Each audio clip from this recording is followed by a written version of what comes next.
Sou Silvana Medeiros, do canal Saúde como Caminho. Estou aqui novamente com Eudemir e a gente vai abordar um tema bem delicado, né? Que a gente falou no vídeo anterior. Quem não viu, veja o primeiro vídeo que eu trouxe uma fala de Eudemir falando dos livros que ele escreveu, né? O Cárcere do Prazer. E a gente vai falar um pouquinho agora sobre como o vício do sexo, né? Como é que você pode perceber quando o sexo deixou de ser um espaço de você desfrutar um prazer, de você ter um encontro mais próximo com você mesmo e com a outra pessoa, e se torna algo que você não tem mais liberdade para escolher fazer ou não.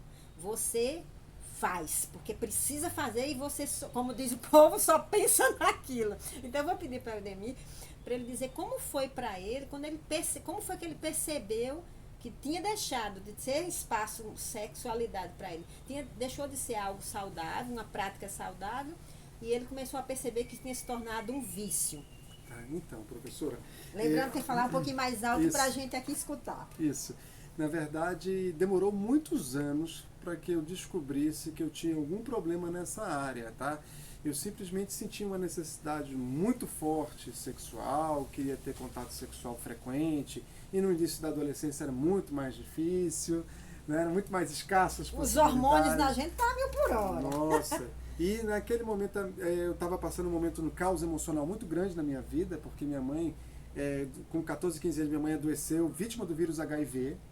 Então, era eu e ela na casa, ela era separada do meu pai, e então eu vi o definhamento físico, emocional da minha mãe, e naquele momento a pornografia, a masturbação, ela se tornou uma forma de escapar daquele sofrimento. Uma válvula de escape. Uma dor que eu sentia, e eu descobri um alívio para mim. Então ali começou, mas foi muito difícil a gente entender que aquilo ali era o início de uma carreira no vício, digamos assim, né? Mas começou ali, depois fui namorar, fui noivar, fui trair, fui farrar, depois fui para prostituição de rua, prostituição Eu vou interromper um pouquinho, eu acho que você falou uma coisa super importante, que para mim, eu estudo esse canal e o site Saúde como Caminho, começou na minha vida essa descoberta quando eu entendi, eu li um livro que é A Doença como Caminho, que tem no site, inclusive, uma resenha sobre isso, sobre esse livro, que ele fala assim que todo vício, toda doença que o vício, aqui a gente está abordando como um adoecimento psicológico, né, emocional, começa com uma carência, uma falta, uma necessidade real.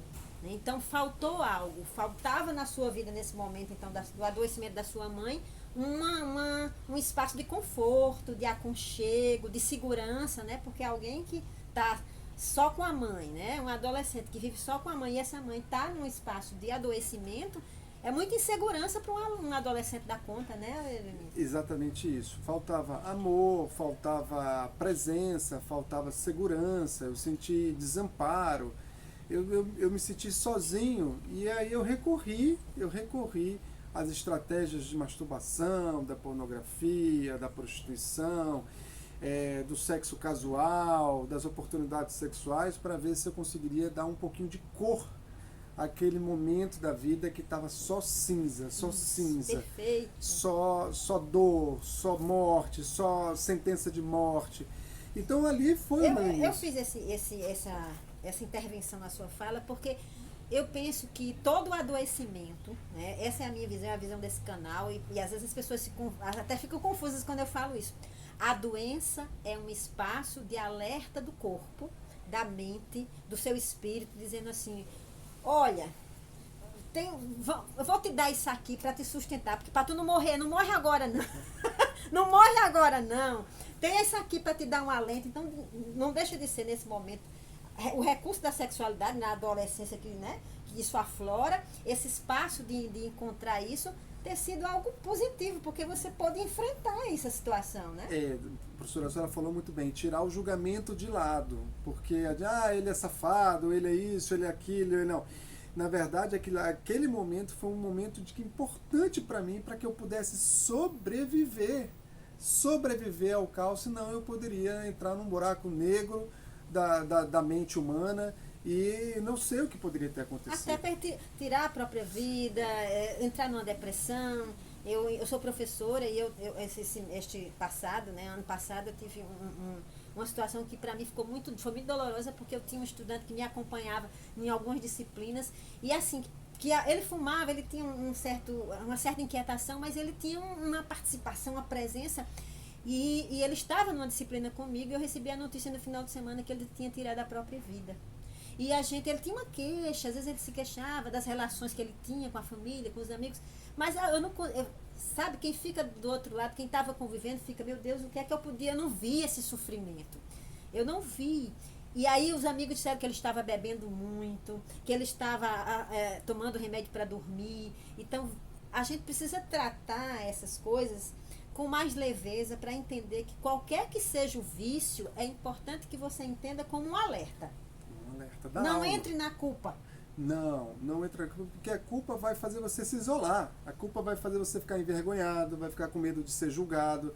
Na verdade, é um sofrimento. Há um sofrimento, há um buraco na nossa alma que ele está tentando ser preenchido com o vício. E, de certa forma, o vício me fez chegar até aqui. Porque até o dia que eu decidi parar, ele me serviu. Ele me serviu porque eu não entrei em depressão, ele me serviu porque eu continuei trabalhando, ele me serviu porque eu continuei dormindo à noite.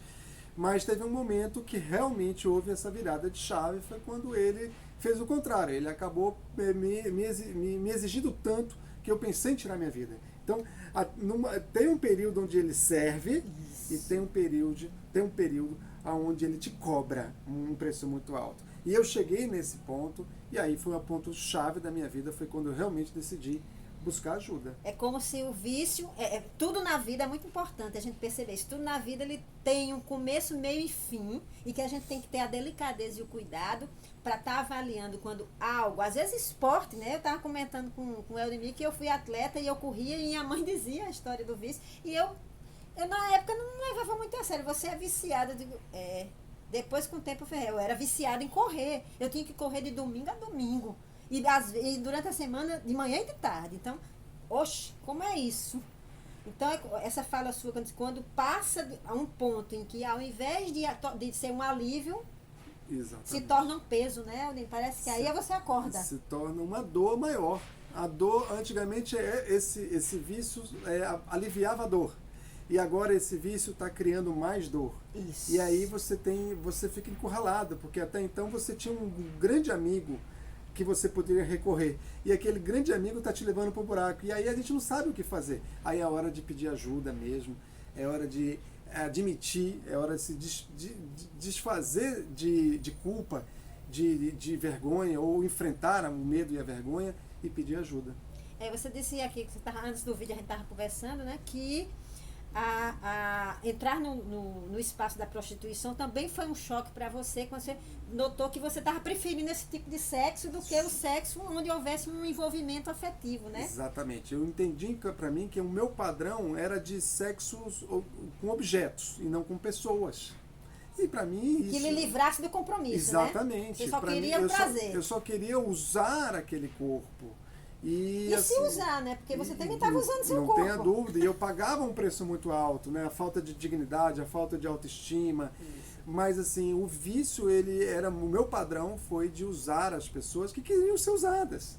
Mas também ali foi no momento assim, onde eu vi que estava me causando muito mais dor. E aí eu decidi parar. Nesse vídeo a gente justamente quis trazer essa percepção de como algo que é prazeroso e que é bom, né? O exercício, a vivência sexual traz benefícios maravilhosos, cientificamente falando, já é comprovado. Agora, a gente tem que ter o cuidado, porque como tudo mais, como eu disse quando eu era atleta, fazer exercício pode me levar para um espaço de dependência química. Isso. O corpo passa a depender quimicamente de fazer sexo, isso, de correr, de ir para academia, de trabalhar, e aí é onde... Aí é onde já começa a ligar o alerta, né? Por exemplo, quando eu parei com um vício sexual, eu fiquei uns 6 meses com taquicardia, com dificuldade de dormir, com insônia. Síndrome, né? De abstinência. É uma síndrome da abstinência. Eu tive depressão, sim, naquele momento, mas veja como pode a pessoa sentir tudo isso sem utilizar uma substância química. Mas nós conseguimos produzir entorpecimento, até pelos pensamentos, pelas imaginações. Imagina pela prática sexual, que é uma energia, né, delicadíssima. Delicadíssima. Gente, como eu já disse no vídeo anterior e no começo desse vídeo, a ideia é que a gente possa aproveitar toda essa vivência de Eudemir no que ele traz no livro, né? Para a gente poder abordar esses temas com a delicadeza, mas a profundidade de alguém que fez esse percurso, que entrou viveu com profundidade essa história na pele, no corpo, na mente, e que saiu disso, venceu isso. Então, a ideia é que a gente possa gradativamente trazer com mais tranquilidade esses temas tão delicados para vocês.